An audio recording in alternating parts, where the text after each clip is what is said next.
Puebla guarda secretos que no deberían existir. Hay casas cuyos muros no solo acumulan polvo, sino historias que respiran a medianoche. Cuando el viento se cuela entre las tejas y las calles se vacían, esas historias vuelven a caminar. Buscan oídos. Esta es la promesa. 3 relatos escalofriantes y malditos que comparten una sombra, una muñeca y la memoria de quienes ya no pueden hablar. La primera de esas historias comienza con Valeria. Valeria tenía 22 años y un hábito. Cada madrugada se despertaba a la misma hora, exactamente cuando la ciudad todavía conservaba una especie de sueño húmedo y tibio. No eran los coches ni la televisión los que la levantaban. Era un murmullo que se colaba por la ventana, un hilo de voz como si alguien arrastrara miedo por el pasillo. Al principio pensó que eran vecinos desvelados, después que la soledad le inventaba sonidos. Pero los susurros se volvieron insistentes, como si alguien, a la vuelta de la manzana, repitiera una petición que no hallaba final. La casa de Doña Esperanza estaba frente a la de Valeria, una construcción antigua con revoque desconchado y una reja oxidada. No era de las fachadas que llamaban la atención en el barrio, era más bien una presencia que se notaba cuando comenzabas a mirar con demasiada atención. En las tardes, la anciana salía a la puerta con una taza de té que se enfriaba, y su figura se sostenía igual que un rumor. Pequeña, encorvada, siempre con los ojos ligeramente húmedos, como quien mira algo que otros no ven. Valeria al principio ignoró la curiosidad. Trabajaba en una librería de centro y las horas entre estanterías la adormecían. Fuera del horario había clases, deudas, mensajes que no respondían. Y sin embargo, cada noche los susurros regresaban. No pedían mucho. Ayuda, decían unas veces. Otras, no me olvides. Palabras sin sujeto, voces que no conocía, pero que calaban como frío en la nuca. Terminó dejándose llevar por el impulso que nace de la culpa, mirar de frente aquello que la inquieta. Una tarde que olía a lluvia, Valeria cruzó la calle con pasos decididos. En el umbral, el aire cambió de textura. Olía a madera vieja, a cera y a algo que no podía nombrar pero que hacía que los ojos se hicieran agua. La casa parecía contener la respiración. Doña Esperanza la recibió sin sorpresa, como si la visita fuera parte de un guión esperado. Habló poco, su voz era un hilo querible. Le ofreció asiento en un cuarto que conservaba fotografías enmarcadas, una acumulación de rostros que sonreían desde otros tiempos. Cuando Valeria posó la mirada sobre esos marcos, notó algo que no cuadraba. Entre retratos familiares había imágenes de niños que parecían interrumpidas por una sombra. Una figura siempre en segundo plano, siempre en el borde de la toma, como si la cámara hubiese capturado algo que escapaba a la luz. ¿Los conoces?, preguntó Valeria, tocando el vidrio empañado de una foto.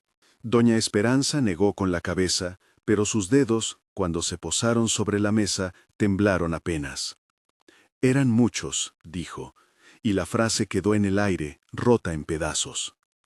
El primer domingo que Valeria escuchó las voces con claridad fue junto a la ventana de su cuarto. Llegó la madrugada y con ella un coro de lamentos, risitas ahogadas, una melodía cualquiera que alguien había olvidado y la palabra que más se repetía, mamá. No se trataba de su madre ni de su infancia, era una invocación colectiva, como si las paredes recordaran uno a uno los nombres que les habían sido arrancados. Valeria comenzó a registrar cosas. Por las noches tomaba notas en un cuaderno, trazos rápidos que a la mañana siguiente le parecían demasiado personales para mostrar. A veces anotaba horarios, otras pequeñas descripciones. Siseo detrás del armario, mancha de humedad que parece una boca, la muñeca en la repisa de la sala con un zapato roto. Sí, la muñeca. No estaba en su casa, era un objeto que aparecía y desaparecía en la memoria colectiva del barrio, un testigo mudo que se repetía en historias de vecinos y noticias viejas. Las leyendas no dan nombres propios con facilidad, pero la muñeca sí tenía presencia. Ojos de vidrio, pelo enmarañado, vestido desteñido. Cuando alguien la veía a contraluz, juraba que movía la cabeza apenas. Esa muñeca, que en apariencia no tenía voluntad, parecía anidar dentro de las fotografías de doña Esperanza.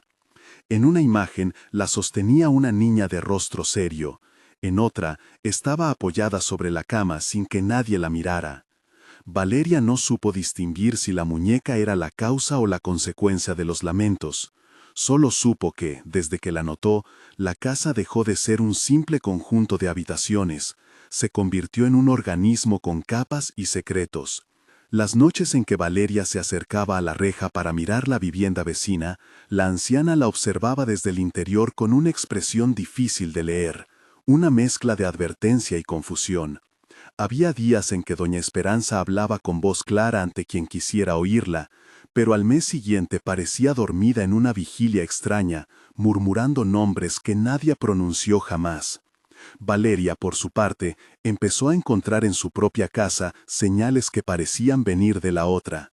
Una canica en el balcón que no era suya, una hoja de papel con garabatos de niños sobre la mesa, rastros de barro en el pasillo que no correspondían con sus horarios. Un día, a mitad de tarde, se atrevió a tocar la puerta. La encontró entreabierta. Dentro, el polvo tenía patrones como si alguien hubiese pasado una mano por la superficie del tiempo. Había juguetes acomodados como si esperaran a ser recogidos, y en una de las repisas, una serie de fotografías antiguas colocadas en desorden. Entre ellas, una en particular la dejó sin aliento. Una postal con el frente de lo que parecía un hospital, una fachada grande y una inscripción borrosa en una esquina. La postal estaba fechada, pero la fecha se había desvanecido con los años. Lo que asomaba con fuerza, sin embargo, eran los rostros. Niños que miraban hacia el objetivo con seriedad, y en el centro, como un ancla, una muñeca clavada en la vida de la fotografía. Valeria sintió riesgo en la garganta. Miró hacia el corredor y creyó percibir una figura que se recortaba en la penumbra. No era la silueta de doña Esperanza, sino algo que, por un parpadeo, le pareció humano y luego se volvió sombra otra vez. Buscó la postal con las manos como quien busca una medicina olvidada y se la llevó consigo, sin preguntar. Había decidido que necesitaba saber más. Ese hospital, esas caras, la muñeca. Todo parecía formar una red que arrancaba en la casa de enfrente y se extendía por la ciudad. La familia de Valeria tenía sus propias grietas. Su padre trabajaba en turnos nocturnos. Su madre, cuando aún vivía en la casa, había perdido una conversación que nunca recuperó. Valeria recordaba vagamente una tarde de lluvia cuando tenía 8 años. Su madre le había dicho una frase que ella no comprendió hasta años después. «Hay cosas que no hay que mirar de frente», le dijo la mujer, y luego un silencio tan grande que pareció cerrar la habitación. A veces la culpa es una brújula, a veces es un lastre. Para Valeria, aquella frase se convirtió en pulso. Ahora, el murmullo de la casa de enfrente parecía pedirle a gritos que mirara, que reparara, que recordara. En las noches siguientes, la joven visitó la casa más veces, no con la osadía de una investigadora, sino con la tenacidad de quien siente que el silencio no le permite dormir. Observaba las fotografías, hablaba en voz baja con doña Esperanza, le ofrecía té, preguntaba por los nombres de los retratos. Recibía respuestas escuetas y miradas que desviaban el tema. Había un patrón. Cada vez que Valeria insistía, la anciana cambiaba de conversación. Hablaba del clima, del gato del vecino, de cualquier nimiedad, como si las palabras grandes quemaran. Fue en una de esas visitas cuando la casa mostró un gesto propio. Una puerta se cerró sola, un pasillo emitió un crujido como si un paso invisible hubiese pasado, y del fondo llegó un murmullo que se parecía demasiado al llanto de un niño. Valeria sintió que la casa respiraba y que su respiración azotaba los recuerdos. «Ellos no se van», susurró doña Esperanza, tan cerca que Valeria creyó que el perfume de la anciana le llenaría la boca. Era olor a hojas secas y a jabón rancio. Se quedan cuando olvidan los nombres. Esa frase se convirtió en una clave. Valeria comprendió que aquello no era solo una casa con fantasmas, era un lugar que guardaba memoria. Si los nombres eran el hilo que liberaba a la gente, entonces el olvido era la red que los atrapaba. Algo en la forma en que la anciana hablaba dejaba entrever que ella sabía más de lo que admitía y menos de lo que la gente suponía. Un conocimiento envejecido, casi académico en su lentitud. Una noche, Valeria halló en el cuarto de doña Esperanza un cuaderno cerrado con un cordel. No preguntó. Tomó el cuaderno con las manos temblorosas y se sentó en la escalera de la vereda, con el libro contra las rodillas. Dentro, las entradas se extendían como listas de asistencia, nombres, fechas, anotaciones cortas. Algunos solo eran apodos, otros tenían frases que parecían disculpas. Se fue en silencio. No alcanzamos a nombrarlo. La foto salió movida. Había una repetición que helaba la sangre, la misma frase escrita en distintas caligrafías, como si muchas manos hubieran terminado en el mismo apunte. Cada tanto regresan a pedir que los nombren. Valeria no era supersticiosa, pero esa mezcla entre documento y confesión la convirtió en creyente, la culpabilidad tangible de una comunidad que había dejado de nombrar a los suyos. Si no se decía un nombre, ¿qué le sucedía a una vida? ¿Dónde quedaba? ¿En qué bolsillo del mundo se escondían los olvidados? Se hizo amiga de la memoria de doña Esperanza y en el proceso de su ambivalencia. Hubo tardes en las que la anciana hablaba con lucidez, pedía pan, contaba anécdotas de vecinos que ya no estaban. Otras, en cambio, parecía poseída por un tiempo que no le pertenecía. Repetía las mismas frases, miraba al techo y sonreía con una sonrisa que a Valeria le parecía de cristales rotos. La gente del barrio murmuraba a media voz. Doña Esperanza perdió la cabeza hace años. Vive en sus recuerdos. Mejor no molestarla. Nadie decía que la mujer guardaba fotografías que había dejado de mirar, o que, al caer la noche, alguien dejaba música infantil a través de un radio viejo que no parecía tener pila. Nadie decía que la casa, a veces, había sido una clínica en ruinas, o que un ala del edificio se atascaba en rumores sobre niños que dejaron de volver a casa. Nadie, salvo las hojas del cuaderno. Mientras Valeria se sumergía en el cuaderno, encontró una anotación que la detuvo, una lista de nombres y al final una palabra escrita en mayúsculas que parecía advertencia más que registro: no nombrados. Al lado, dos fechas separadas por un lapso que no coincidía con años comunes, y la frase se repite. En la esquina, casi borrado por la tinta, un número que ni la caligrafía ni el tiempo lograron ocultar: 200. La cifra ardió en su cabeza como una señal cifrada. Cada 200 ¿qué? ¿Días? ¿Años? Un ciclo, un patrón que resonaba con el rumor que empezaba a hacerse más fuerte en sus noches. Cada cierto tiempo regresan a pedir que los nombren. Ese descubrimiento la dejó con el pulso acelerado. Comprendió que lo que ella oía no eran ecos sueltos, sino un mecanismo, una maquinaria de memoria rota. Si la casa era un depósito, la muñeca era parte del equipo, un objeto que se repetía en fotografías y visitas, que aparecía donde el dolor no se quería nombrar. La muñeca, pensó, no era un juguete abandonado, era un testigo, un elemento de tránsito entre lo que fue y lo que quedaba en los marcos. Esa misma noche, Valeria soñó con una fila de manos que intentaban escribir nombres sobre la pared. Las letras se deshacían apenas salían, como si el aire las lamiera. En el sueño, una voz, clara como campana, le dijo: «Nombrar salva, pero también obliga». Se despertó con la garganta seca y un profundo desgarrón interior. Nombrar podía liberar, pero quizá también encadenar a quien se atreviera a hacerlo. A partir de entonces, el barrio cambió de textura para Valeria. Caminaba y veía ojos en las fachadas, escuchaba risas que se interrumpían antes de completar la palabra. Empezó a preguntar, con cautela, a vecinos de toda la vida sobre ese cada tanto que alguien anotó en el cuaderno. ¿Ustedes recuerdan algo raro hace años? La mayoría negó con la cabeza, otros miraron a otro lado. Un señor que regentaba una mera habló de ruidos en las noches y de luces que se encendían en la casa enferma, pero no quiso indagar. La memoria colectiva es como un cajón que se cierra con llave. Por mucho que aprietes, a menudo lo único que consigues es un sonido apagado. No obstante, y a pesar de la resistencia, apareció un hilo que conectó la casa con algo más allá del vecindario.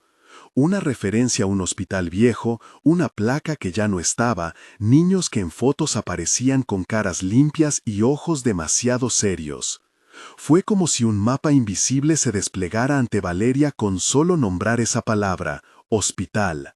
La postal, la fotografía, la palabra en el cuaderno, todo empezó a formar una trenza que conducía a un lugar donde las voces podrían tener origen. La primera parte de su investigación fue solitaria. No contaba con cómplices. Sus amigos la escuchaban con la paciencia de la incredulidad. La única persona que había mostrado interés real era Luis, un joven que conocía de vista porque trabajaba en la ferretería de la esquina. Había algo en la manera en que Luis la miraba, una mezcla de curiosidad y cansancio. No era del tipo que se asusta fácil, sus manos estaban acostumbradas a la suciedad del trabajo manual, su voz era grave y su risa se guardaba para pocas ocasiones. Cuando Valeria le habló de la postal y del cuaderno, él no rió ni negó, simplemente propuso que fueran juntos a ver el lugar de la foto. Acordaron un encuentro para el fin de semana. Luis vino acompañado de Ana, una amiga suya que se dedicaba a fotografía documental. Ana tenía una sensibilidad para las imágenes, para leer la luz de lo que alguien deja caer al suelo. Creía en lo que veía y en lo que la ciudad callaba. Los tres se encontraron en la esquina y miraron la casa de Doña Esperanza como si fuera un objeto que podían inspeccionar sin herir nada. Antes de emprender la visita, Ana sacó su cámara. Tenía la costumbre de retratar todo antes de que la memoria lo deformara. Fachadas, puertas, inscripciones en el cemento. No era por morboso hobby, era su manera de conservar lo que otros preferían enterrar. Valeria le entregó la postal. Ana la sostuvo entre los dedos y el enfoque de su cámara pareció alargarse como un ojo. Hizo una foto de la postal y luego otra de la fachada de la casa. Mientras la cámara revelaba en la pantalla pequeños fantasmas de luz, Luis observaba el entorno con atención, como buscando algo que no se veía. Entraron por la puerta principal. El aire estaba pesado. Un olor a humedad y a libro viejo los envolvió. La casa, que durante el día había parecido un lugar de telarañas y fotos, ahora respiraba con más intensidad. Sus paredes parecían deslizar suspiros. Recorrieron las habitaciones con la discreción de quienes intentan no despertar a nadie. Había juguetes apilados, roperos con puertas entreabiertas y un silencio que no era ausencia, sino espera. En la sala, sobre una mesa baja, encontraron una muñeca con el vestido gris y un zapato que le faltaba. Ana la fotografió desde ángulos distintos, buscando la verdad en el gesto inmóvil del objeto. Cuando Ana pasó la cámara por la muñeca, la pantalla captó algo que no estaban seguros de haber visto. Una ligera distorsión en el aire, como si una figura estuviera detrás del vidrio, detrás del tiempo. Nadie habló. Los tres lo sintieron, la presencia que observaba. «Se siente como si no quisiera que miráramos», murmuró Ana, sin quitar ojo de la pantalla. Luis tocó la muñeca con la punta de los dedos. No fue un gesto brusco, sino una intención silenciosa de comprobar si aquello era solo plástico y tela. El contacto, sin embargo, fue una chispa. El piso crujió, una corriente fría recorrió la columna vertebral de los tres y por un instante la luz de la sala pareció disminuir.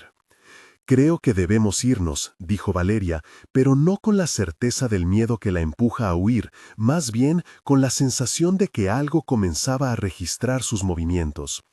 Antes de salir, Valeria tomó la muñeca entre sus manos. Era más ligera de lo que esperaba. Mientras la sostenía, una voz muy tenue le rozó el oído, algo así como una melodía. No entendió las palabras, pero reconoció la cadencia de una canción de cuna. Fue entonces cuando comprendió que la muñeca no era simplemente un objeto que viajaba entre manos, era un medio, un canal.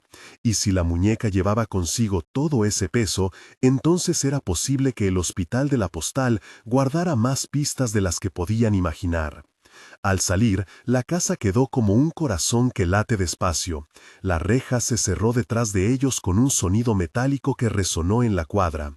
Ninguno habló en el camino a casa. La noche había vuelto a su lugar, pero ahora en el aire flotaba una promesa. Lo que habían encontrado era apenas la punta de una historia que se extendía por la ciudad. Esa madrugada, Valeria no durmió. Las preguntas se acumulaban. ¿Qué relación había entre la postal del hospital y las fotografías? ¿Por qué la muñeca estaba allí, en la mesa, como si aguardara una entrega? ¿Quién había nombrado a los niños en el cuaderno? El reloj avanzó sin piedad. En la ventana, la silueta de la casa vecina permaneció inmóvil, y desde algún rincón lejano llegó un sonido, una risa infantil que se desvaneció antes de completarse. A las primeras luces del día, Valeria recibió una llamada de Luis. Le dijo que había contactado a alguien que trabajaba en archivos locales, un hombre que sabía interpretar fotografías antiguas y que quizá podía identificar el hospital de la postal. Le propuso encontrarse al mediodía. Valeria sintió que un engranaje se ponía en marcha. La casa, la muñeca, la postal, los nombres en el cuaderno, todo empezaba a conectar con manos nuevas.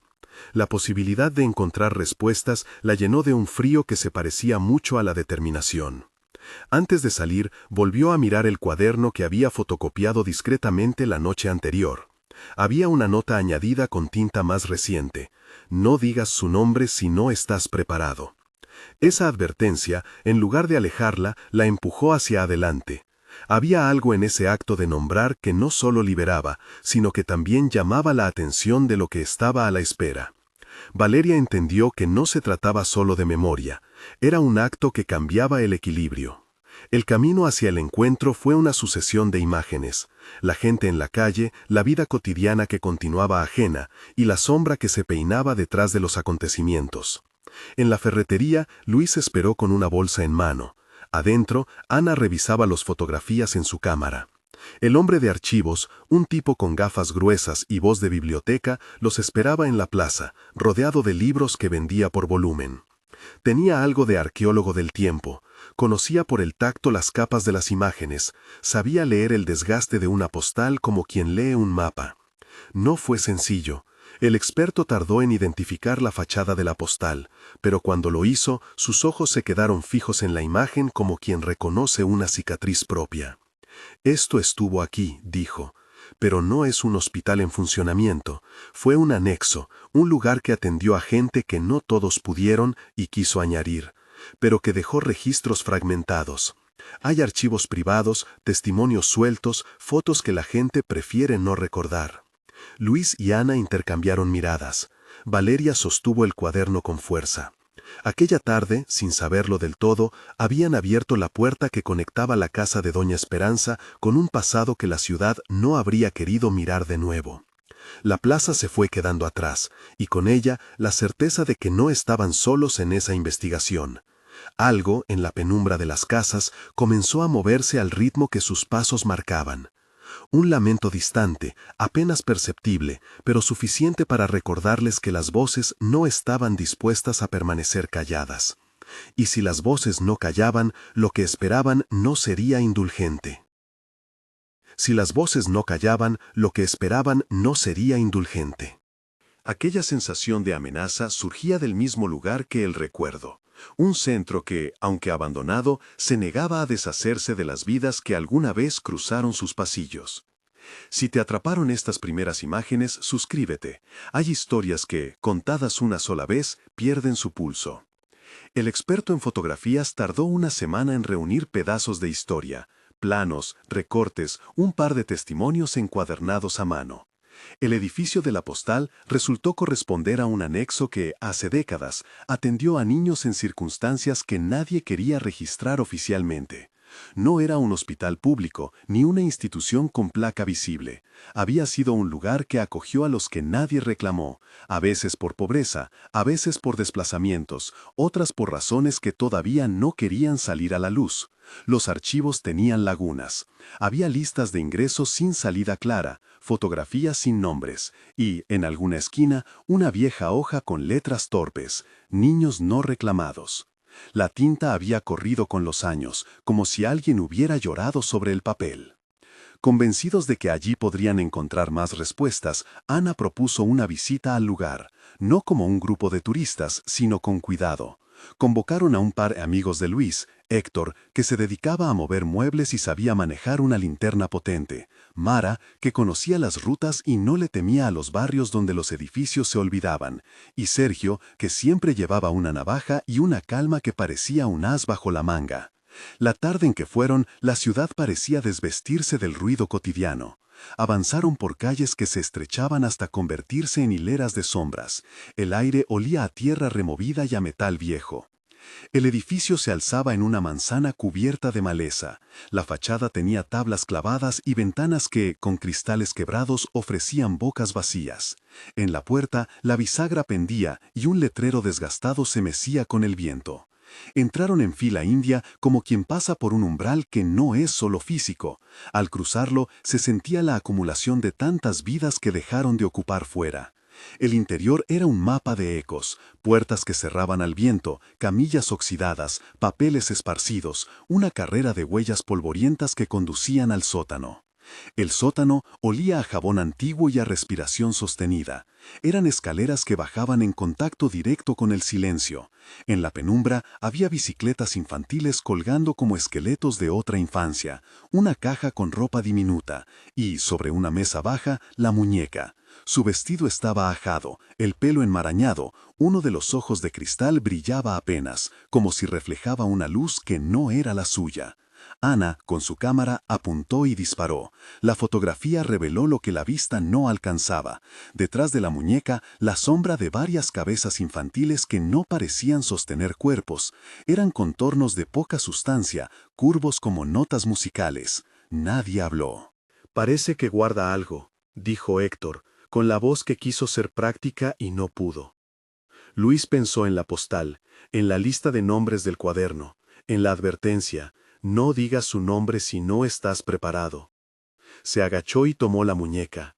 El contacto con la tela fue una transmisión, imágenes sueltas, fragmentos de risas que se apagaban, manos que buscaban aire.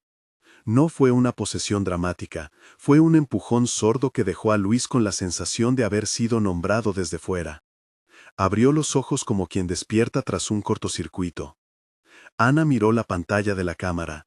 En la foto, además de la muñeca, había otra figura, una sombra más alta, como la de una mujer, que parecía sostener la muñeca con una mano que no aparecía en el espacio. Era una presencia incómoda, una huella de intención.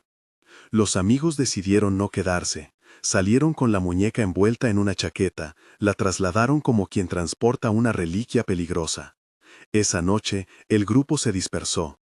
Algunos volvieron a sus casas, otros se marcharon en silencio, y la muñeca quedó en manos de Valeria hasta que acordaran qué hacer. Pero no todo permaneció inalterable. Uno de los chicos, Mara, aseguró que en las horas que siguieron al regreso sus sueños se llenaron de patios que no existían. Soñó con una fila de camas vacías que, al cerrar sus ojos, se convirtieron en abrazos rotos. Mientras tanto, la relación entre Valeria y Doña Esperanza se tensaba. La anciana, que hasta entonces había parecido una presencia a medias decidida, comenzó a mostrar fragmentos de otro papel. Una tarde de lluvia, cuando el agua tamborileaba en las ventanas y el barrio olía a tierra húmeda, Doña Esperanza habló con claridad que partía la habitación en dos. No es la muñeca lo que encadena, dijo, mirando un punto fijo en la pared. Es la promesa. Fue un pacto que nació de hambre. Valeria, que sostenía la muñeca entre las manos, alzó la vista.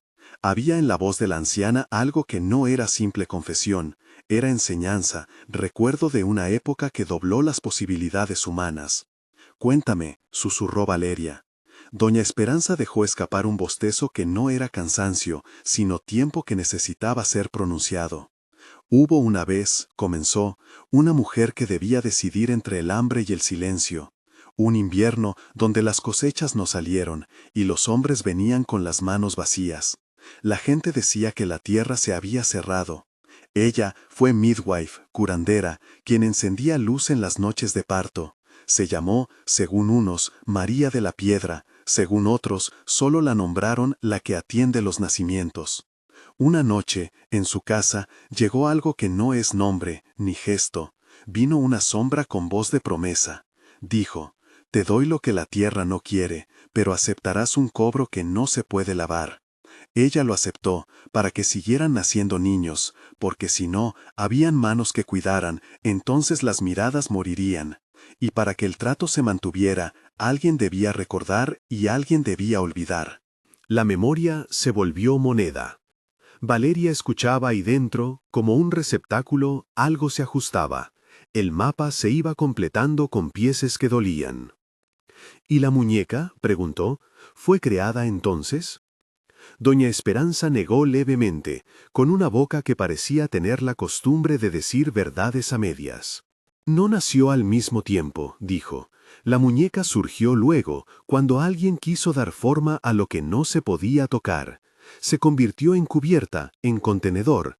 Si se llamaba por nombre, la muñeca respondía. Si se rompía, a veces callaba. Pero el trato cambió las reglas. Cada tanto la sombra exige recuerdo, y si nadie nombra, entonces toma nombres de otra parte.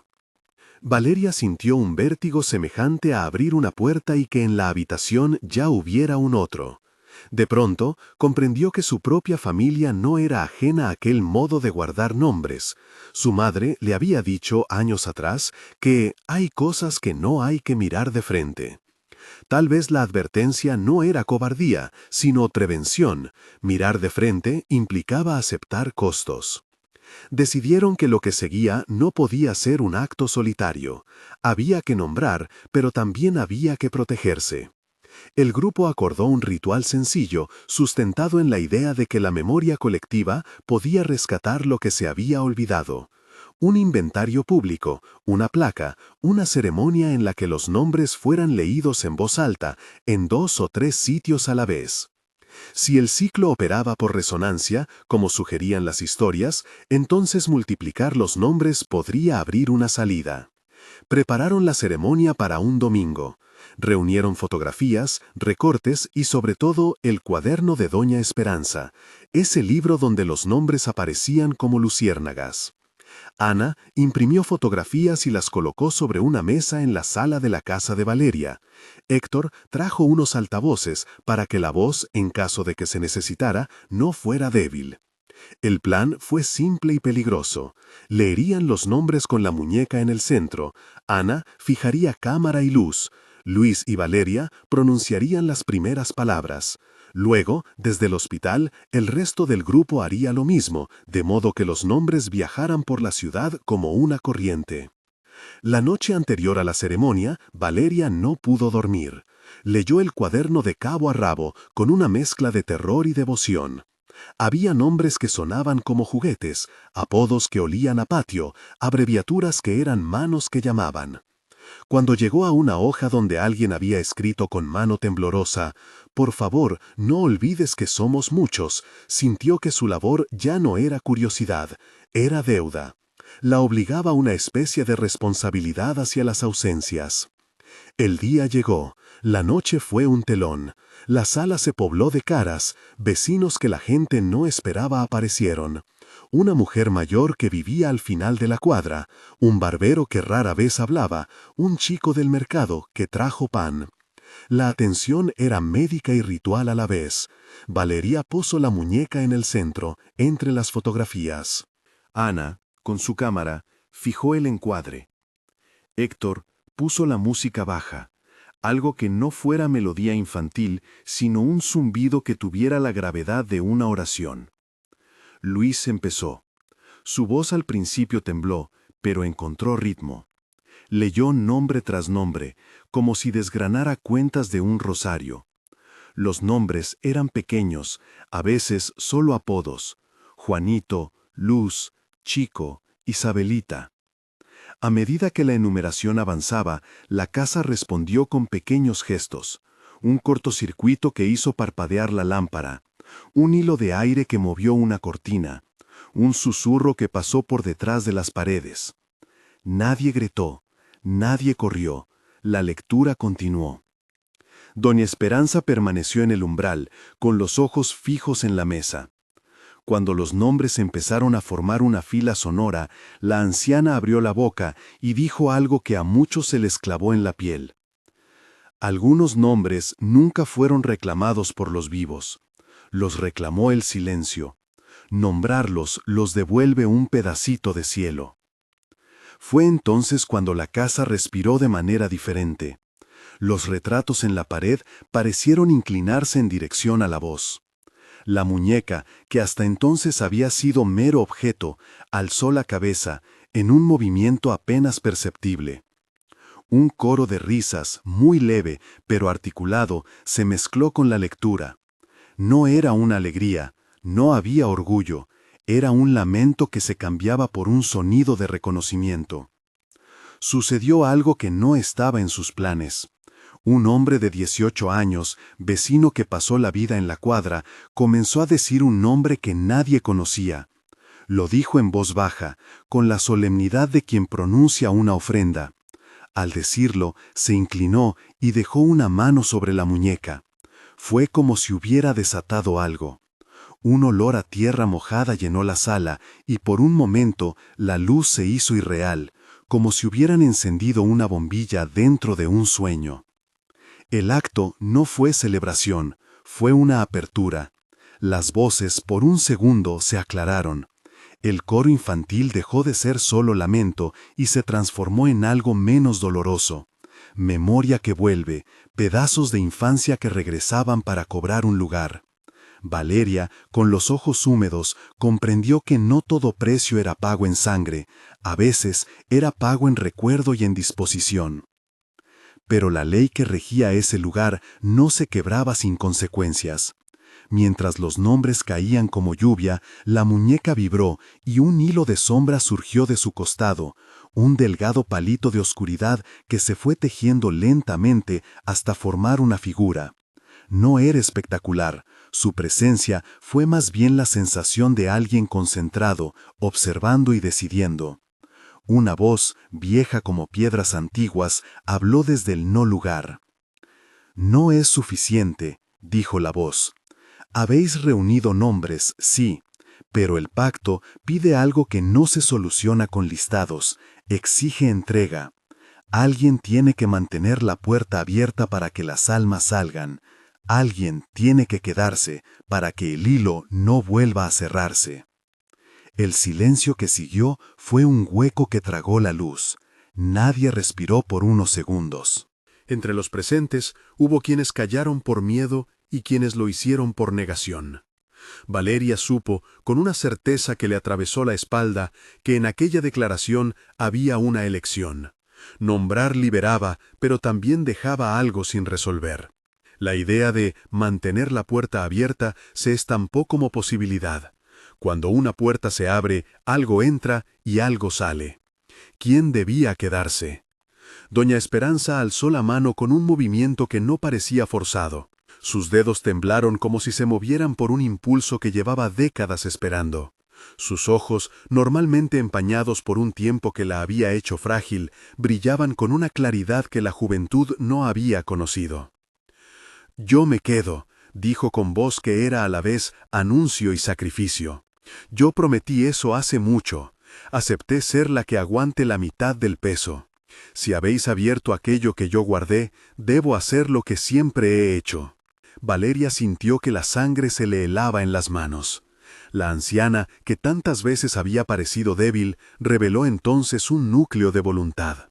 No les contó a todos que, décadas atrás, había sellado un compromiso que consistía en contener lo que no se quería ver para que la ciudad pudiera respirar en paz.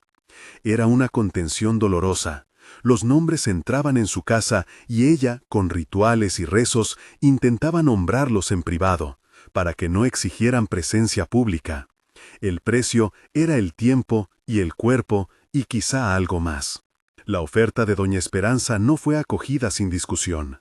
Héctor, con el ceño fruncido, argumentó que nadie tenía derecho a cargar con ese peso en nombre de nadie. Mara dijo que quizá habría otra vía, quemar la muñeca, destruir el símbolo. Sergio, en voz baja, mencionó que la violencia simbólica no siempre cerraba los ciclos, a veces los transformaba. Se respiró una tensión que vino de la memoria colectiva. ¿Es válido que unos pocos hagan el trabajo de la comunidad entera? Valeria comprendió que si la anciana aceptaba quedarse, liberaban a la mayoría. pero el gesto exigía una deuda humana imposible de comprender en su totalidad. Doña Esperanza no pidió halagos ni consuelo. Apenas, y con la firmeza que da la resignación, asintió. Quiso decir que estaba lista, solo necesitaba que alguien la ayudara a entrar en lo que llamaba la habitación de la espera. El acto final fue discreto. Se organizaron para que la lectura culminara al mismo tiempo en la sala y en el hospital. Ana marcó el momento con un flash que dejó una estela en la fotografía. Luis pronunció los últimos nombres. Mientras tanto, en el viejo anexo del hospital, Mara y Héctor hicieron sonar una sirena improvisada y repitieron en voz alta los mismos nombres. Fue una cadena que cruzó la ciudad. Al pronunciar el último nombre, la muñeca emitió un crujido que parecía un suspiro, y de la mesa se elevó una luz tenue como si alguien hubiese encendido todas las lucenitas de una casa de muñecas. La habitación quedó llena de un zumbido que no era electricidad sino memoria en movimiento.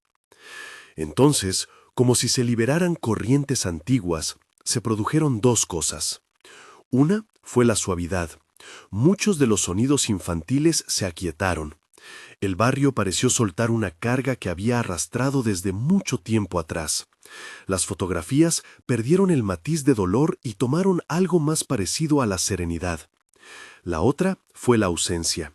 En medio del proceso, doña Esperanza, que se había levantado con gesto decidido, dio un paso hacia la pared y lentamente, como quien se diluye en la penumbra de su propia vida, se fue volviendo traslúcida hasta que no quedó más que una nota sobre la mesa, su pañuelo, doblado con precisión y la sensación de que alguien había cumplido con su oficio.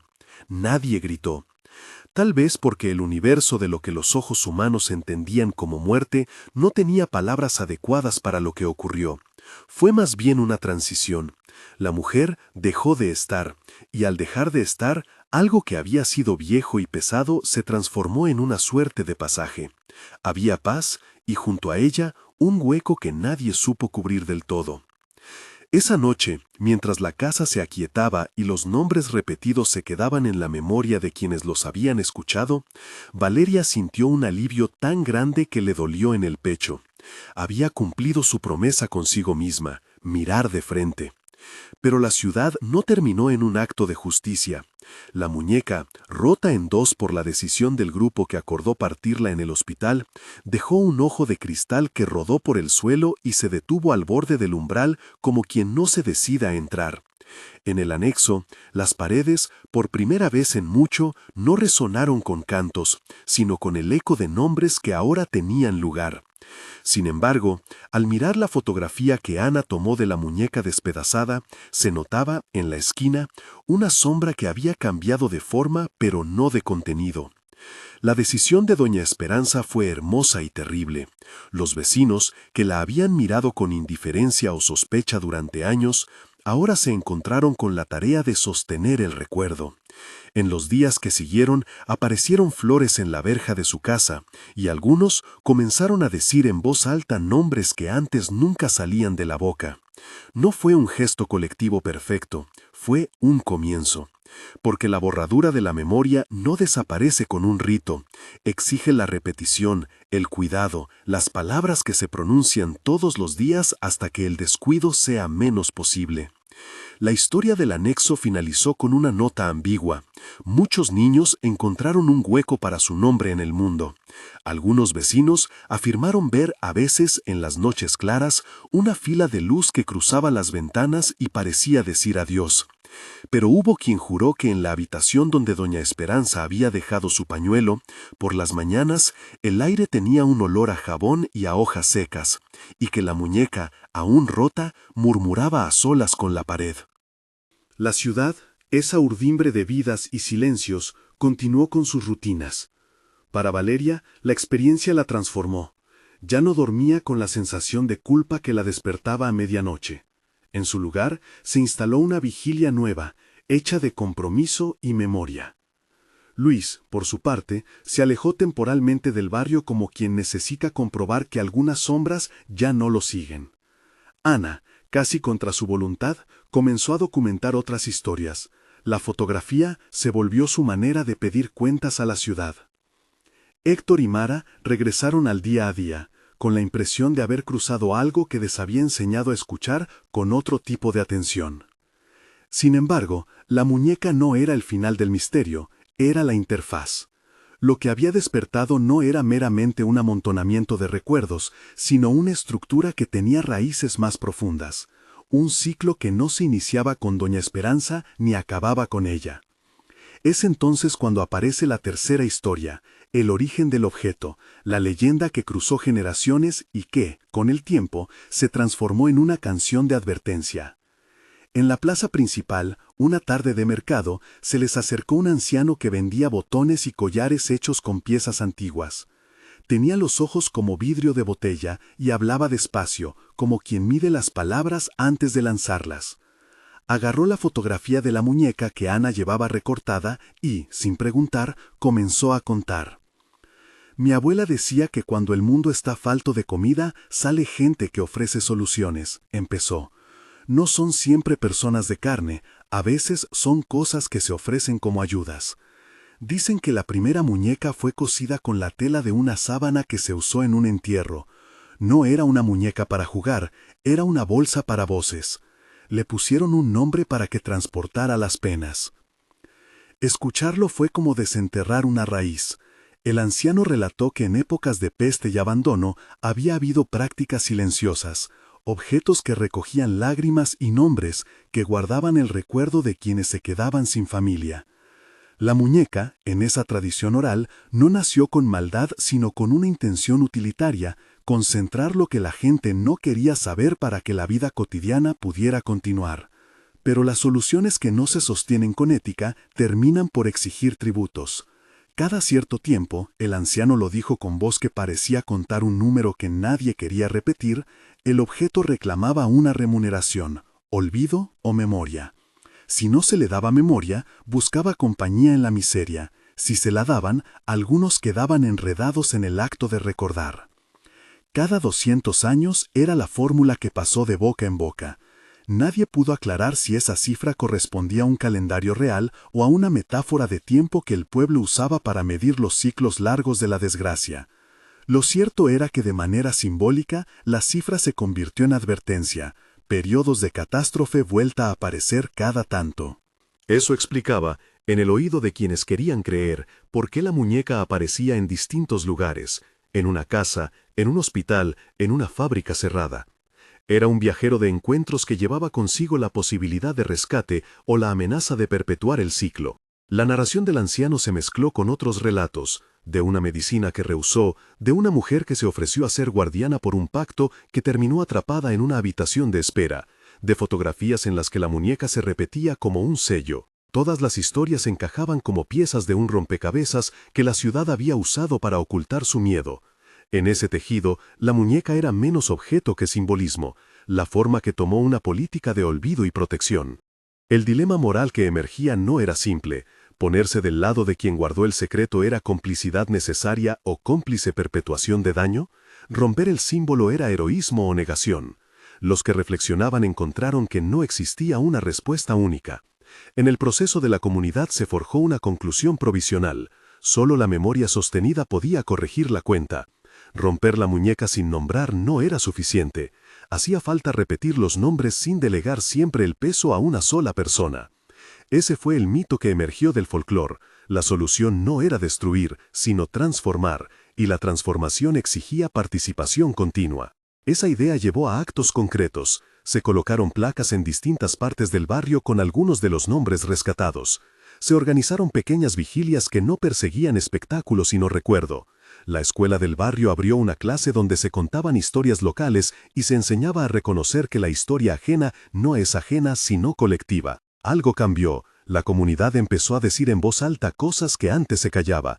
No todas las voces se aliviaron de inmediato y algunas sombras persistieron, pero la práctica del recordar diario fue, a fin de cuentas, una medicina. Aún así, había fragmentos que no se arreglaron, piezas sueltas del mecanismo que nadie había demostrado cómo desarmar. El ojo de vidrio que rodó tras partir la muñeca siguió apareciendo aquí y allá, como si el objeto tuviera voluntad propia. En ciertas noches de luna sin nubes, la gente aseguraba ver una luz que cruzaba la ciudad en diagonal, conectando fachadas, anexo y casa con la destreza de un hilo que ata y desata. Algunos juraron, con la voz baja, que el ciclo no se había roto del todo, simplemente se había puesto en reposo. Valeria y Luis, después de la experiencia, tuvieron que enfrentarse a consecuencias íntimas. Valeria perdió algo que no supo nombrar del todo, su capacidad de ignorar el dolor de los otros. No era una carga heroica, era una compañía que, por momentos, la agotaba. La historia quedó en el aire como una promesa, que, si alguna vez la ciudad olvida, habrá vecinos dispuestos a repetir los nombres hasta que la memoria se vuelva costumbre.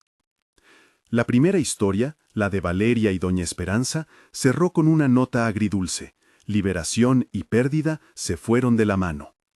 La segunda, la del hospital y los jóvenes, dejó cicatrices de valentía y la certeza de que los objetos no son inocentes. La tercera, la del origen, convirtió la muñeca en metáfora de una estrategia social que debía transformarse en práctica comunal. Las tres, juntas, mostraron que la sombra que viaja por Puebla no es meramente sobrenatural, es la encarnación del descuido colectivo. Y que la cura, si existe, no es un ritual aislado, sino la costumbre de nombrar, recordar y sostener. Al final, en la plaza, alguien arrojó en la fuente una fotografía vieja. Se hundió despacio y al desaparecer dejó, como señal, una onda que llegó a los bordes y luego se disolvió. Fue un gesto pequeño. Fue también un comienzo. Si esta historia te llegó al hueso, compártela con alguien que valore el silencio y la memoria. Suscríbete para no perder las próximas narraciones que aún respiran en las esquinas de la ciudad.